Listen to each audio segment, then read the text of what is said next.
यदि मसीह तुम में है तो देह पाप के कारण मरी हुई तो है। ये जो देह है ये पाप के कारण मरी हुई। देखिए ये मरी हुई, लेकिन मसीह आ गया ना, अब वो जिलाएगा। हालेलुया। हालेलुया। वो खड़ा भी करेगा। आपका हाथ काम नहीं कर रहा है, मरा हुआ है, मसीह का आत्मा आप में ना काम करेगा। हालेलुया। हालेलुया। आंखों से दिखाई नहीं दे रहा, मसीह का आत्मा तुम में है ना, अब दिखाई दे। वो अंश अंश आपको क्या करेगा, पूरी तरह से तैयार करेगा और खड़ा कर देगा। हालेलुया। अब 16 पढ़े क्या लिखा है वहाँ? आत्मा आप ही हमारी आत्मा के साथ गवाही देता है। यदि मसीह का आत्मा तुम में है तो तुमको क्या करेगा? शरीर कैसा है? पाप के कारण।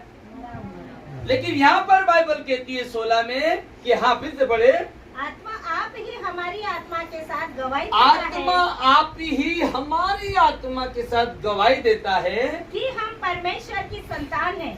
कि हम क्या है? परमेश्वर की संतान। आपकी आत्मा जब तक स्वीकार नहीं करेगी परमेश्वर की आप संतान हो, जब तक आप शैतान की संतान हो।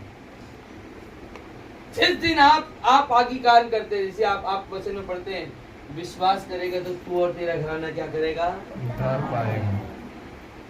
ये विश्वास करने के लिए आपकी आत्मा स्वीकार करती है, शरीर को झुकाती है, कबूल करती है कि यीशु ही प्रभु है। आपके घर में आपके जीवन में पवित्र आत्मा, आपके जीवन में पिता भी, पुत्र भी और पवित्र आत्मा भी आ जाता है।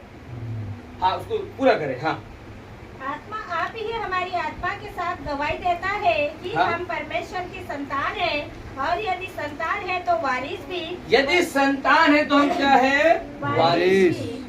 अब आपकी प्रॉपर्टी जो है आपके लिए आपकी थी, लेकिन दुनिया के लिए नहीं थी, लेकिन अब बाइबल कहती है कि वो कहीं ना कहीं आप उसके वारिस भी हैं। है। सबूत है कि आत्मा तुम में वास करता है, सबूत है मसीह का आत्मा तुम में वास करता है, सबूत है कि परमेश्वर की संतान के वारिस आप भी हो। हालेलुया। हालेलुया। देखिए आत्मा के द्वारा कितनी और कितनी परिभाषा को परमेश्वर क्या कर देता है, जो आपके खिलाफ हो उसको